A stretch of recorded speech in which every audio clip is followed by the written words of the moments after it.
Wanted to talk today a little bit about utilizing what we thought processes and training regiments, the mindset of a fighter, and how that can apply to your daily life.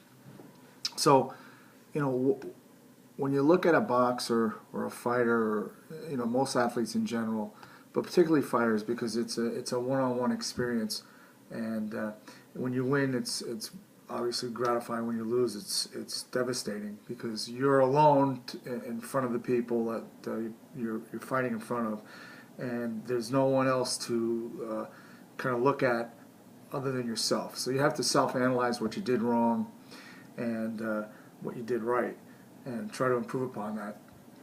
So one of the big things with the mindset of a fighter when it's the training, which is very difficult and mentally challenging as well as very physically challenging, is what you can take away from that and utilize in your personal life. And there's a lot of sayings or quotes that we use in fighting, and we can kind of use those to be analogous to what we want to do in our personal life when dealing with adversity or trying to overcome obstacles that we're faced with. And one of the first things that I always look at myself or a fighter or when I coached hockey, when we lost or even when we won, but what is it that we did right and what is it that we did wrong? I mean, that's a simplification of analyzing, our performance.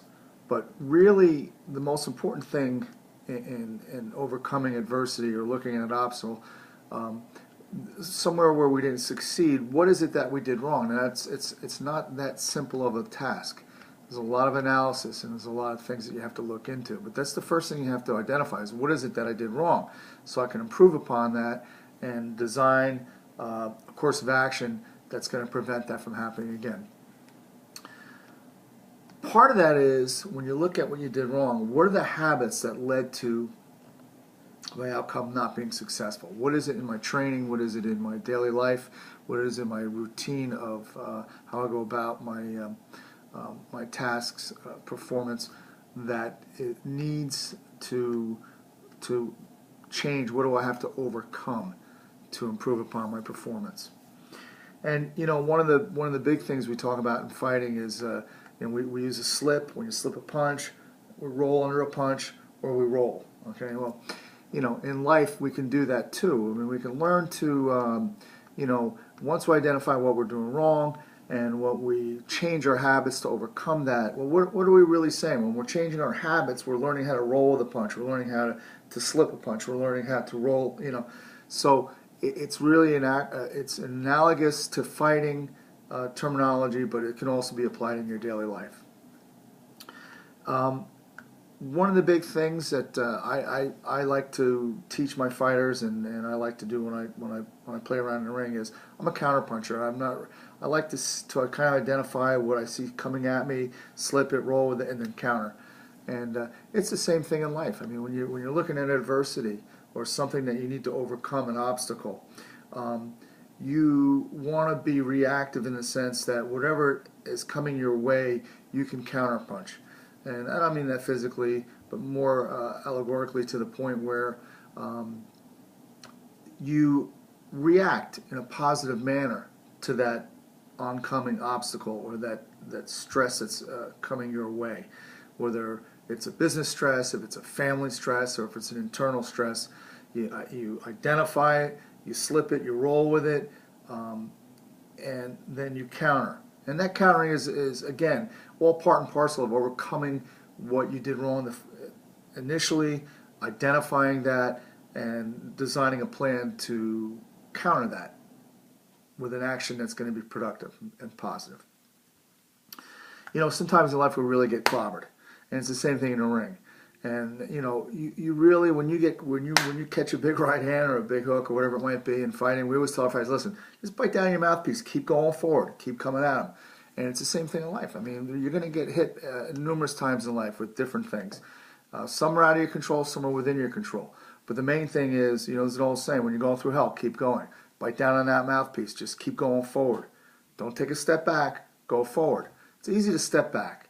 It's a natural human reaction to step back. I mean, there's Steve Seibold is a motivational speaker, has a great saying that I like to tell people, and that is that the human mind, when it senses pain, whether it's physical, emotional, it wants to immediately stop whatever is causing that pain to the body or to the mind.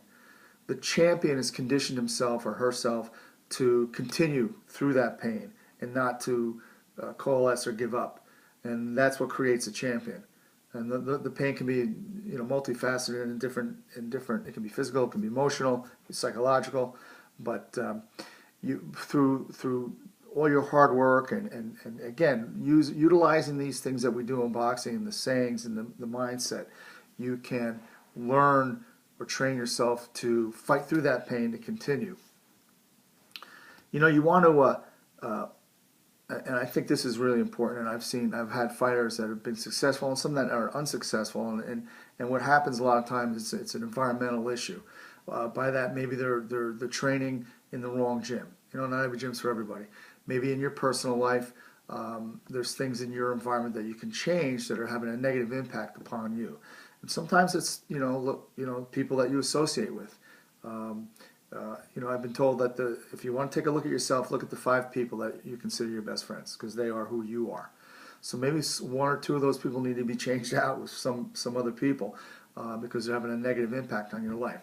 Your environment really, there's another saying I heard many years ago going up to Albany to coach in hockey, was that your environment doesn't necessarily create your character, but it reveals it. So, I like to think of that. A lot of times we say, well, they can't really help themselves because look at where they live. Well, you can change that environment. You can't change maybe certain things, but you can improve upon that environment. So if your environment in the workplace or in the home place or in the gym isn't working for you, something has to change. All right? And it's a matter of maybe a different gym, or it's maybe you need a different job, or maybe you need to change. Again, habits are environment, so you need to change your training habits. You need to change your work environment, your whole way about the whole way about doing what you do on a daily basis, and that is part and parcel of your environment. And you got to understand what your opponent. Obviously when we fight, this guy southpaw, is a guy unorthodox. Is he a counterpuncher? Is he a big puncher? Is he a guy that's just going to run around on you? So you got to know your opponent, and it's the same thing with your, overcoming adversity. And again, it's all that identification. What's causing the problem? What's causing the adversity in your life? And understanding your opponent, which is the obstacle you're faced with, is critically important in overcoming that. Because if you don't understand your opponent, you don't identify the strengths and weaknesses of that particular opponent or that stressor in your life, there's no way you can set out a game plan to overcome that. And really, whether it's overcoming stress or adversity or preparing for a fight or preparing for any kind of athletic, whether it's a marathon or whatever, you really need to maintain a disciplined, healthy body and mind. So, I can't tell you how many times I've had a fighter who didn't have a successful outcome in a fight because they had something on their mind that had nothing to do with the fight. Maybe it was a problem with their spouse or a girlfriend or whatever. And, that will definitely have a negative impact upon their performance. And, I don't think it's a stretch to say that your body is your tool. It's how we perform. And our mind is essentially the computer that drives that body. So if your computer isn't right, that body's not going to perform right. So whether it's an athletic endeavor or if it's in business or, again, your home life, if you're not of sound mind and of sound body, you can't possibly have any success in overcoming any adversity in life. It's impossible. The main thing is to stay focused. You don't let outside influences distract from what you're trying to attain. So whether it's in the gym or it's in the ring or it's on, again, with your work life or your personal life, you can't let negativity seep into your daily routine. And it's very easy. I mean, how many people work with people that are negative influences upon them? Oh, this job stinks, or I don't like my boss. Well, that's on them. You have to make your own personal judgments and opinions and decisions. You can't rely, and again, it gets back to those 5 people. The 5 people that you associate closest with are the people that's going to influence you and create who you are. So, I covered a lot here. Basically, it's pretty general principles about environment, identifying what's causing the problem, forging ahead, and listen, one step back negates 5 steps forward. So you want to keep going forward. Okay? Hope everybody gets a little bit of something out of this, and you have a great day. Thanks.